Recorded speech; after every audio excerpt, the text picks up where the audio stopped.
Rise and grind. Guys, my name is Tetsyumi, and welcome back to episode 24 of our Terraria 1.4 Calamity mod playthrough. And gamers, as you guys can see, we are here starting things off in the ice laboratory, because we're here to grab one very important thing that is going to come into use later in this episode. A certain icicle schematic that we are going to decipher and use to create a very cool weapon later in this episode. But enough of that, enough spoilers, because even though we are clearly starting right in the heart of the action this episode, if we go ahead and go on back to our base, you guys can see that, oh, let me go ahead and just press the mirror, magic mirror twice there, just for good luck. But you guys can see that we have an absolutely massive to-do list in this episode, and that is mainly because now that we have defeated Providence, the profaned goddess, I'm pretty sure that's your full, like, legal name there, but because we defeated Providence, we now have access to this beautiful ore right here that I did spend a little bit of time mining off camera. We have 867 Eulabloom ore, and with Eulabloom ore and Eulabloom bars, we have access to a ton of new stuff to craft, as well as a few new bosses that come with all these upgrades. We have ourselves Ceaseless Void, Stormweaver, and also Cygnus, all to take down using the same summon that we got as a drop from Profanity. from Providence, from the boss titled Providence, not whatever I was trying to say. Naturally. Yup, naturally, a Blood Boon just has to... It is, yup, naturally, obviously.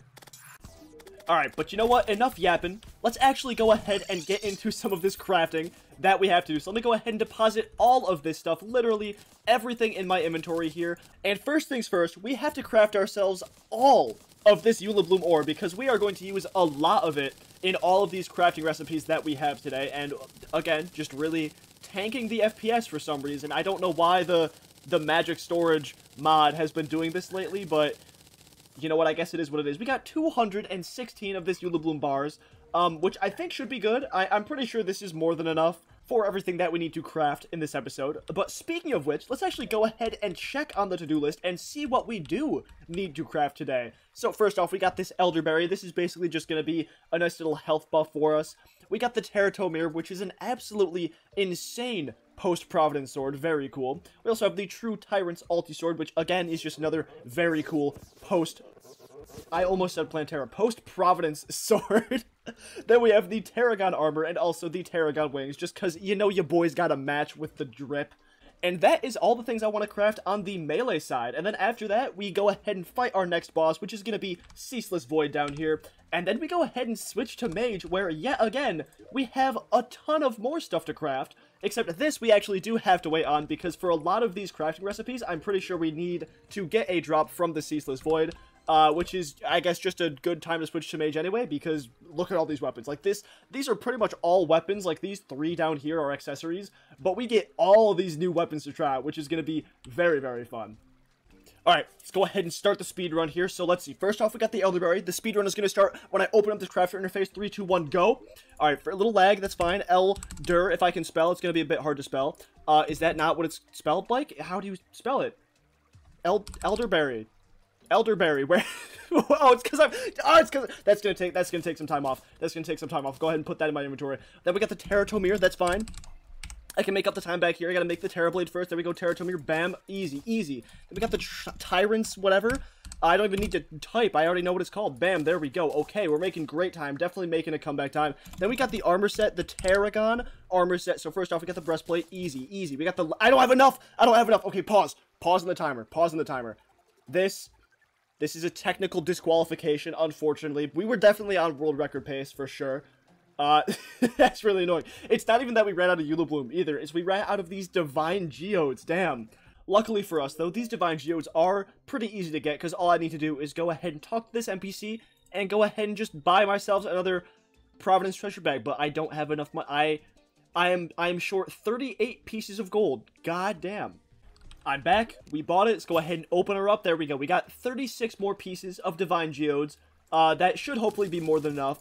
So we can go ahead and now continue crafting all of our stuff. Unfortunately, the speed run has come to an end. So we can't really do much more with that. We have to completely reset our bracket, which is unfortunate. But here we go. So now I think we got to choose the melee helmet for the time being. Which one is the melee helmet. Are these all just kind of...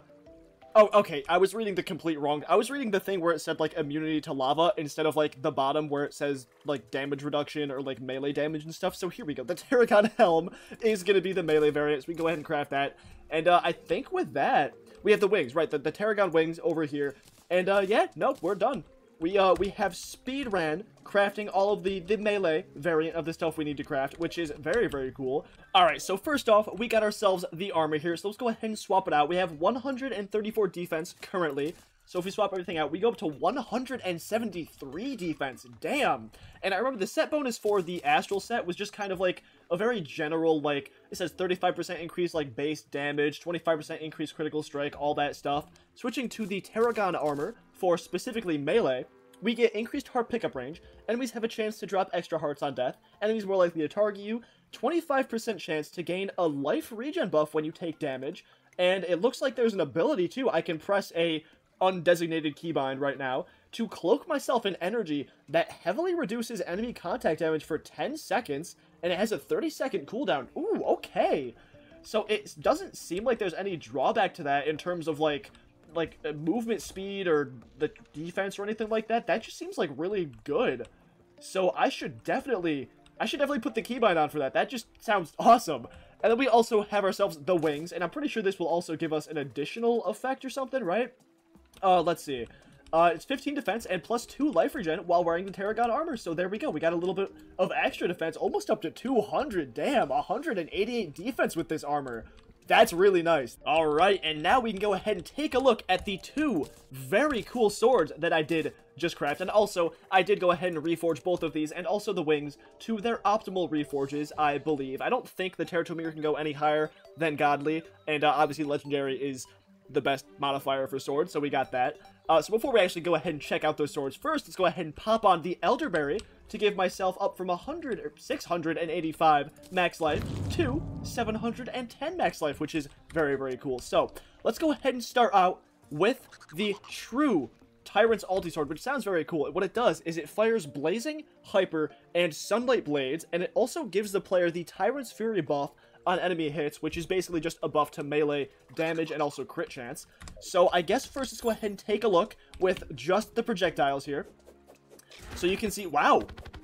Okay, so it has like the normal projectile here. I guess this is the Sunlight one maybe, that the previous versions of the sword had. But then also periodically fires those other 2 that you can see, that home in, it looks like. Yeah, so just those 2 alone are doing, like, I saw 6,000. I guess it kind of depends on RNG a little bit with them, but I would say around the 5,000 damage per second range, which is really good. And with these Sunlight hits here, up to 7,000 easy.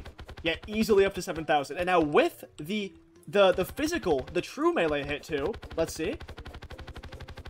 It's a little bit down. The training dummy with swords like this, especially with like the Tyrant's sword, which is supposed to give you a buff, doesn't really work on training dummies. But I am sure that it would do more damage. It looks like it does less damage, but it definitely would do more damage than that. But that's still very cool. And next up, we have the Godly Terraria, which does a kind of similar thing. It also does fire projectile. It fires piercing energy bolts that cause hit targets to explode and be slashed, which is... it just sounds amazing. And also the true melee hits will heal the player. So this sword used to be really, really broken because what happened is the projectiles would heal the player. So you could just like fly super far away from the boss and just keep swinging the sword and it would just be, whoa. I did not expect that. Hold on, what? Let me continue my train of thought. It would just heal you, so you basically just didn't need to fight the boss at all. But okay. Whoa! Oh my god, this is super different. Wow. Oh my god. That looks insane. This looks crazy. Oh my god. That's insane. And it looks like it's doing about the same DPS as the Tyrant's Ulti Sword. It looks like a little bit lower, but I did see it peak at 8,000 for a second. Maybe that was a crit hit or something like that, but... wow, this thing is awesome. So it fires a lot slower than I remember it firing, which is okay. I wonder if the true melee hits will, whoa. Okay, so that's a super different effect on the true melee here, too. Yeah, so the true melee does, like, an additional kind of slicing attack. And also, yeah, it heals the player. It does heal. Oh my, dude, look at the damage. Holy crap. 30k. 30k with the true melee and, like, the slice. And I also thought the healing would be, like, kind of slow, right? Because like, the fire rate is pretty slow. But nah. The heal, like, I'm healing 4 ticks, like, every like half a second, probably even more. That's insane. that is, oh my god, this sword is crazy. Oh my god, that's gonna be so cool. Okay, I am here in the dungeon because our next boss, the Ceaseless Void, needs to be fought in the dungeon, and I have in my inventory a very risky item that may or may not destroy more than I want it to. But here's the plan. I am going to throw the City Buster down here, and hopefully it won't destroy too much. There's nothing in this area that I need to keep. There is a biome chest over here, but it shouldn't reach anywhere near over there. So hopefully it'll destroy, like, a nice pretty little chunk, like, right here. And that should be good. You know what, even I'll probably, let me actually even go over here a bit more. Let me do this and dig out a nice little area right here to level.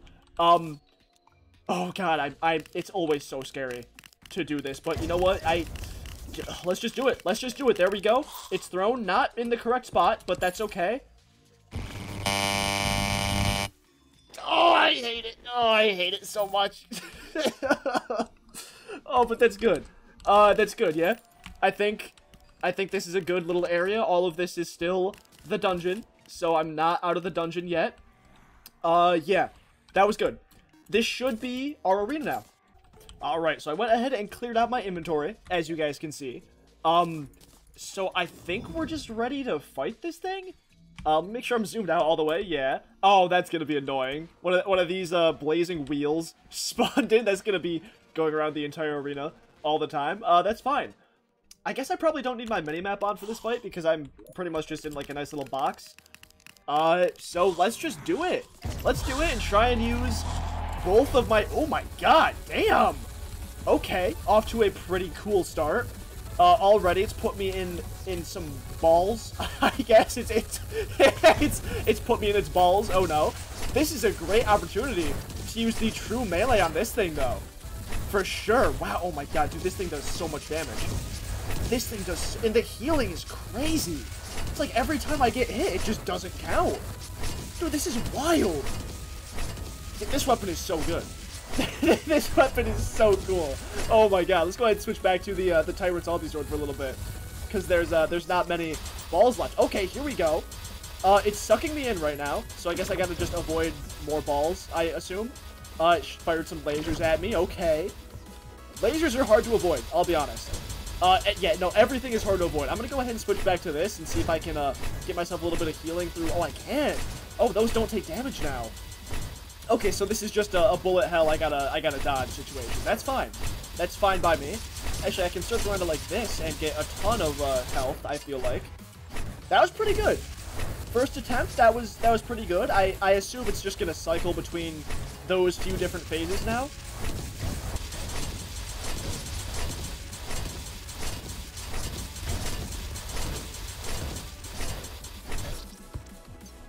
Ooh.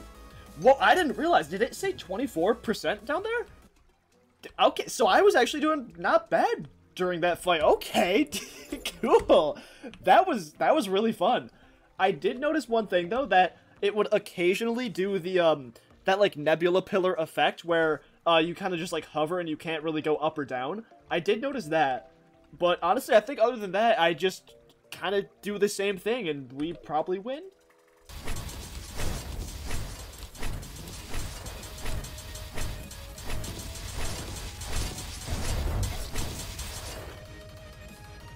Ooh, okay, a little bit closer. Not bad, but I'm definitely getting caught in its, like, vortex thing, where it pulls you in.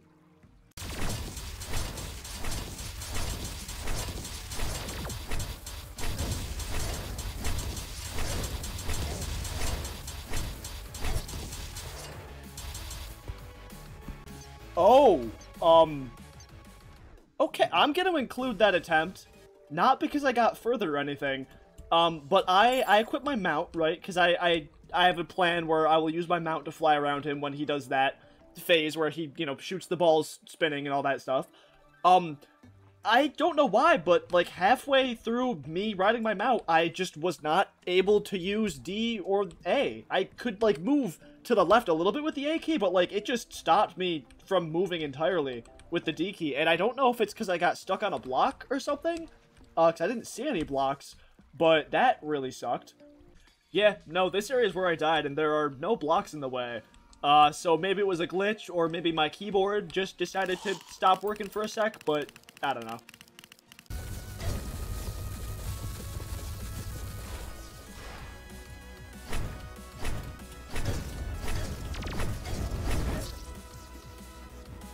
No! Are you kidding me? Oh my god. I was just tanking so much damage, because I knew he was about to go into his phase where he was going to be vulnerable, and I would just win instantly. But then he went into that phase, and he was invincible, so god damn. Okay, it's gotta be one more try. It's gotta be.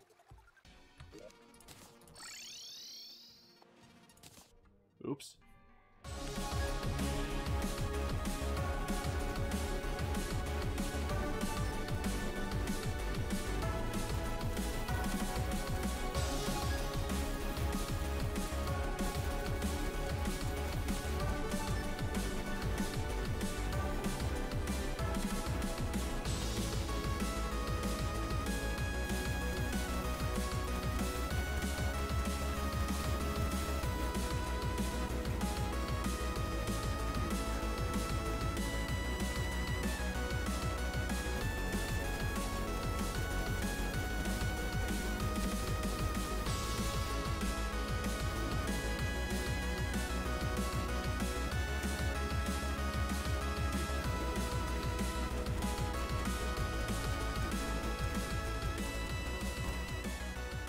Oh, hell yeah, okay. Let's go. So, okay, yeah. It was, like, once you get him to a certain point, he goes into that, like, end phase, and he is just invincible. You just have to, like, bullet dodge, and then you win. Which, that's cool. I like that. I would say the fight as a whole, like, I really don't like it. I think as a whole, this is so far my least favorite fight, in all of Calamity for a few reasons. One of them is, like, the Nebula Pillar effect. Like, you literally just made an entire boss around the worst debuff in the game. Like, the most annoying, gimmicky debuff in the game, which sucks. Like, basically every time you get hit, you get, like, the little Nebula debuff on you where you basically, like, hover in place and you just kind of can't move. Also, like, I understand, like, get good, bullet hell, like, just dodge. I understand that completely. I like bosses like that. Like, that's what Providence is, and I love that. But this boss, for one, I'm pretty sure the main body of it had a hitbox, which makes dodging just a little bit more annoying, but that's fine. Like, that, like, get over it, sweet cheeks. Like, come on, that's like, nothing. The problem is, the ball attacks are just, like, kind of bullshit. Like, I understand the pattern they follow. Like, they spin around the boss, and, like, they will converge in on themselves and then converge back out. But, like, that paired with the boss's movement, because the boss's movement was, like, it kind of felt more sporadic and random at a lot of times. So, like, sometimes you just kind of go in and ram you, and sometimes you'd, like, fly around you or even under you. And that, with the balls, made the balls just stupidly hard to dodge sometimes. Like, you saw, a lot of the times during that fight, I was, like, pushed into a corner because all the balls were converging, and there was literally there was nowhere for me to go, which I don't like. As a whole, I think it was a fun fight. Definitely my least favorite, though. Wah, Tetsyumi doesn't like a boss, wah. Alright, quit crying, ya baby, we get it, you don't like a boss. But what did we actually get from the drops? So first off, we got the Ceaseless Void lore. You guys can go ahead and read that. Honestly, I'm just, at this point, completely done with the lore. I cannot be bothered. TLDR, I already beat the boss. It doesn't matter. You're dead. Who cares? I got this Bloodstone, which is pretty cool. I don't know if this was actually a drop from the boss or just some extra thing that I got. I think, honestly, this was probably just some extra thing that I got, which is very cool. Let's go ahead and open up this treasure bag here. 3, 2, 1, bam! So, first off, we got this dark plasma, which is great. This is the crafting material I was talking about, which we need to go ahead and craft a ton of more stuff, and also most of the weapons in this next little panel here of our to-do list. We also got ourselves the evolution, which sounds very cool. So it says, can be worn in vanity slots. You reflect projectiles when they hit you. Reflected projectiles deal no damage. This reflect has a 90-second... Okay! I remember this. So this is an accessory that, back when I played the game, I got, like, super early on in my playthrough, and I basically just had it on the entire time. I think it was called something different, though. But what it was less of an accessory, I think. Actually, no, it wasn't an accessory. I remember it was like a buff up here. You would have this in your inventory, and it would act like a buff, and then basically just do the same thing. It would like reflect projectiles every so often and have like a cooldown. But this I remember was really good. I wonder if it's still gonna be as useful as it was now that it's now that it's obtainable this late in the game. But I definitely want to have this on. I feel like, especially because I'm about to change my class. This is something I will definitely consider. And the next thing we got is this unpleasant Mirror Blade, which is 181 melee damage, fast, insane knockback, fast speed. The amount of contact damage an enemy does is added to this weapon's damage. You must hit an enemy with the blade to trigger this effect. Okay, that sounds really cool. Oh, and the blade does have a projectile. Oh, I was gonna say, I don't know if it has a projectile or not, but it does. Very cool. What is the base damage actually looking like? Like, how good is this thing? I got rid of the wrong stuff. About 15k, 15,000 damage. Not bad, for sure. Although I imagine with this weapon, the damage is going to scale a crazy amount, because it takes the boss's contact damage, not... Well, I guess I was going to say not my contact damage. Obviously, the player does not have any contact damage. Well, maybe I'll consider trying this in a future fight, even though we are about to go ahead and switch to the mage class. And I guess, you know what, seeing as I don't have anything else to explain that we got as drops from the treasure bag, we can go ahead and talk about the mage class a little bit, because now that we have defeated the Ceaseless Void, basically what I wanted to do this episode was I really wanted to craft these weapons and give them a try, because I remember them being super cool, and they truly did not disappoint. Like, look at this thing. Damn! I'm very glad I actually got to use that in a fight before we switch. But yeah, now that we did actually get to use them in a fight, we can go ahead and switch, and that is where this to-do list comes in, because this is all the stuff I want to craft for my transition into a mage build. Like I mentioned in the beginning of this video, we got all of these as mage weapons, and then down here we just have a few accessories, and that with the armor that I'm just gonna basically swap the helmet of, because we already have the Terragon armor, we can just pretty much fully go ahead and switch ourselves into mage. So first off, I'm gonna go ahead and clear my inventory. Let's go ahead and grab some of these accessories and start crafting. Didn't you guys tell me I'd never opened any of these chests to actually grab the schematic? Like, why didn't you guys say that? Why didn't you guys type in the comments that at Tetsyumi I never forgot to actually grab myself the ice schematic? You guys are bad viewers for that one.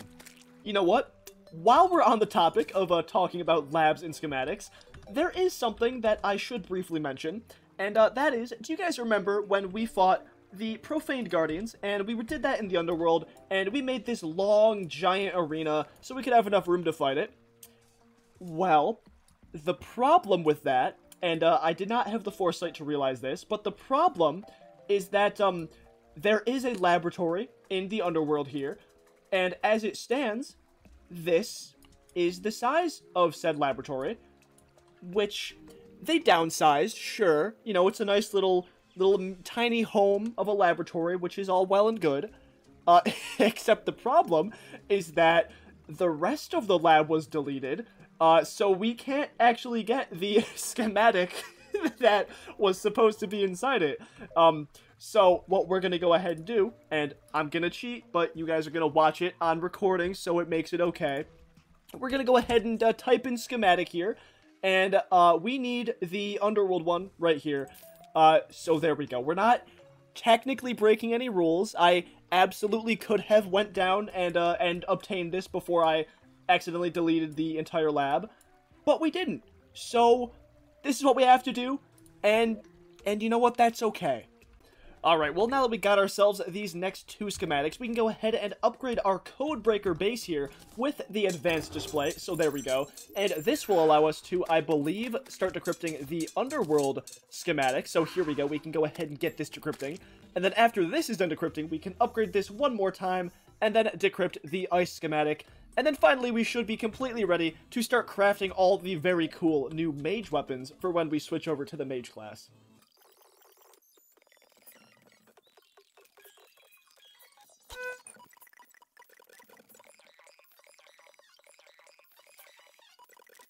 Alright, they are both finally done decrypting, so we can go ahead and deposit the ice schematic in here, and now we can finally go ahead and start with this part of the to-do list, the crafting of all of our mage accessories and weapons. But actually, first things first, we should probably go ahead and get ourselves a mage helmet so we can actually have our fully complete armor set. So let's go ahead and do that first. The Tarragon, that is just not, that's just simply not how you spell Tarragon.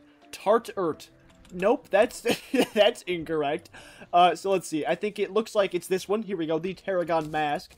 So bam. We're not up to our 188 defense or whatever we had before, but 173 is still really good. And it looks like the set bonus on this one is reduces enemy spawn rates, increase heart pickup. Enemies have a chance to drop extra hearts. On every 5th critical strike, you will fire a leaf storm, and magic projectiles will also heal me on enemy hits. And the amount healed is based on the projectile damage. Wow, that's really good. That's an insanely good set bonus. Holy crap. That's basically like the set bonus of the Spectre armor. But that's just like a little bonus for this one. That's awesome. Cool. Alright.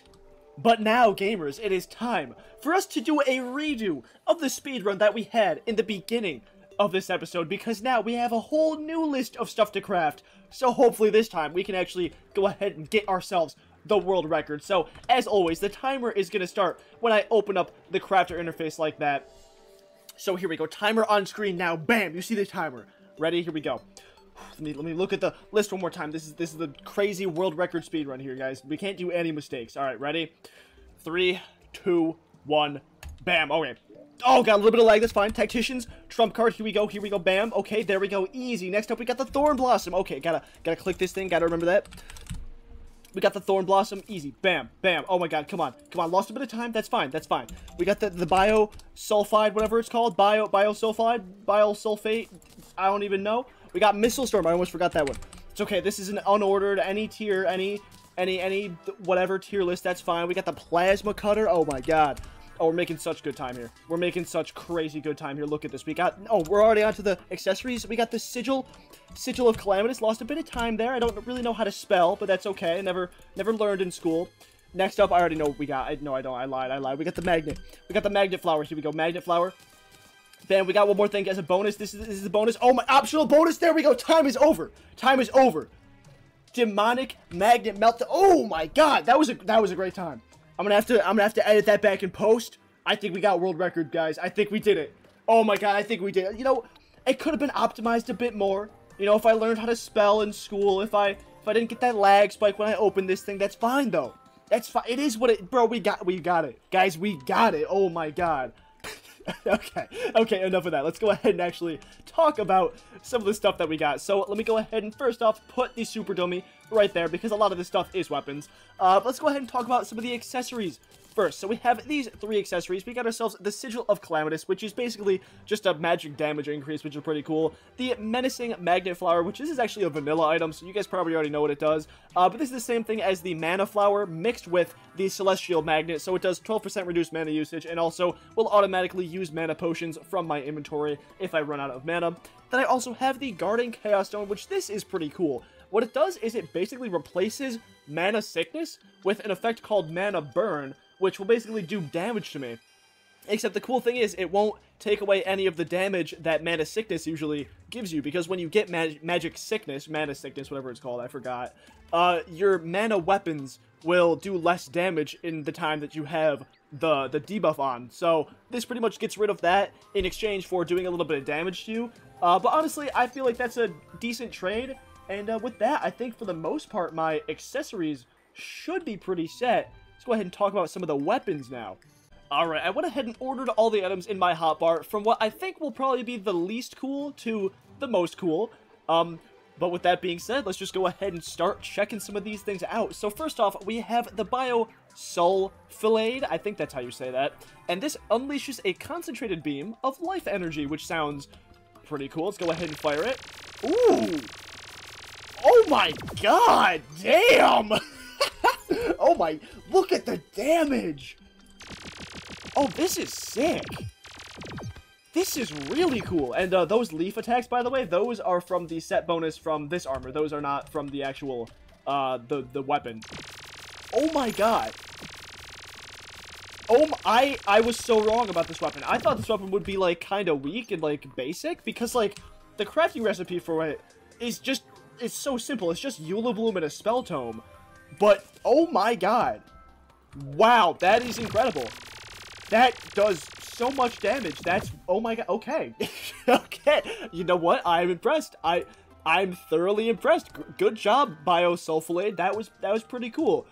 Next up here, we got the Thorn Blossom, which is actually an upgrade of one of the weapons that we have previously used. It was an upgrade to, here, the Gleaming Magnolia, and this Thorn Blossom is, I believe, the final stage of this upgrade. So let's go ahead and check out what it does. Ooh, whoa! Whoa! Okay, I think I needed to go way back to see what this actually does, but what is the tooltip? All it says is every rose has its thorn.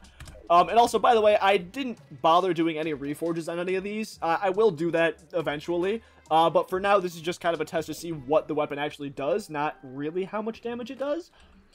So first off, it fires thorns, and also it still has the kind of like flower petal attack, which homes in, which is really good. Wow. So if I get like right up close with this weapon, that's really cool. That's really cool. The damage looks pretty low. But I'm sure that this is going to be like another really good like crowd control kind of weapon, because that's what it feels like to me. Next up here, we have the Furious Missile Storm, which if this looks or sounds at all familiar, that's because this is actually an upgrade to the Razor Pine, technically. Razor Pine and also the Leaf Blower, which is a drop from Plantera, but that already sounds pretty cool. I mean, the Razor Pine is like a sick weapon, so let's go ahead and see what this is going to do. It says it casts a storm of pine needles and leaves, so let's go ahead and fire this thing. Yeah, you know what? It does what it is advertised to do. How much damage will it do, though? A lot. It will do a lot of damage. It will do around 12,000 damage. Not just 1,200, 12,000. Okay, very cool. Dude, these... Oh my god, we are at the point in progression where these weapons are just gonna do so much crazy, stupid damage. Alright, next up, we have the Plasma Caster, which is the weapon that we made using the Codebreaker stuff that you can barely... It's just a gray rectangle on the screen. But this is the stuff that we had to use the schematics and decrypt all of that, so we can actually make this weapon. So what this does is it's an industrial tool used to fuse metal together with superheated plasma. Right-click for turbo mode. So first off, I guess let's go ahead and see the regular left-click attack. Woo! Oh, damn, that's really cool. And I'm guessing the explosion has like a infinite pierce kind of thing. I'm guessing. Let's go ahead and just put a bunch of these dummies around. Yeah, yep, it does. And that just racks up the damage if you do get multiple pierce on it. I'm thinking this will probably be a good weapon for the Devourer of Gods, right? I mean, you know what? The Devourer of Gods is kind of a little bit far away, so we might have outclassed this weapon by then. But, like, every time I think of an infinite pierce weapon, I just immediately want to try it with, like, a worm-type boss. But, okay. Let's go ahead and see what turbo mode looks like. So let's go ahead and right-click. Oh, damn! Oh, turbo mode is crazy! Oh, shit! So turbo mode is just the normal attack, right? Except you can't, like, it aims a little bit more randomly, and it just continuously fires. Oh, that's so cool. This, dude, I always forget how insanely cool and fun mage weapons are, but like these are just great weapons. Like, these are just all very cool weapons. Next up, though, we have the Magnetic Meltdown, which was sort of the bonus weapon that I threw in there. This was not even included on our to-do list here, but I saw this, and it just looks really cool. So it says it launches a diamond cross of supercharged magnet spheres. And that just sounds cool. Let's go ahead and see. Oh, damn. Oh, that's sick. Oh, that's so cool. And can I throw out multiple at a time? I can. It is really slow, so you can... It looks like max, you can kind of have 2 down at one time. But this racks up damage, too. Wow. Yeah, that's just cool. That's really cool. All of these weapons... Like, it's going to be so hard for me to choose which weapon I want to use when I'm actually fighting a boss. All of these are so cool. But last but not least, we have the Tactician's Trump card. And this one I saved for last because I feel like this one is just going to be something different. Like this one, it used a lot of other magic weapons to craft it. So I feel like it's going to be really cool. So it says, Fate Memories of a Princess from the Future. Cross your mind. Fires a sword beam that electrifies enemies on hit. Let's go ahead and see. This is a magic weapon. You know, even though it looks like a sword, it is a magic weapon. Let's go ahead and see. Ooh. Okay, so it fires a blue sword projectile that looks like it has a little electricity spark here. When it hits an enemy, it does a nice little explosion there. It does pierce. I wonder, does it pierce infinitely? Let's see. Let's find out. I feel like it does. I just have a... Okay, it does not. Damn. I was gonna say, I have a sneaking suspicion that it does. It looks like it gets about 4. Let's see. If I do 1, 2, 3... Okay, it looks like 3. So 3 is what I believe to be its max in pierce. That did a lot of that did a ton of damage. This is a cool weapon. I wonder if it does have an effect with the actual blade too. It looks like it doesn't. Yeah, you know, that's fair. It doesn't go through walls or anything, but cool. Whoa, what is that? Man, oh, that's the mana burn. Okay, I thought this thing gave me just some cool random buff, but okay, that was the mana burn. All right. You know what? I am very, very happy with these mana weapons. This is going to be cool. It is going to be so hard to figure out which of these weapons I want to use for my next few bosses. But you know what? I guess that's a road we'll cross when we get to it. But for now, gamers, this is going to be the end of the episode here. So like the video if you like it, subscribe if you really liked it. Thanks for watching, and definitely stick around for next episode where we fight a few more of the sort of mini bosses before we get to the big few bosses, and also just try out all these very cool new mage weapons that we got. So again, yeah, like, subscribe, do all that stuff, and I will see you in the next one. Peace.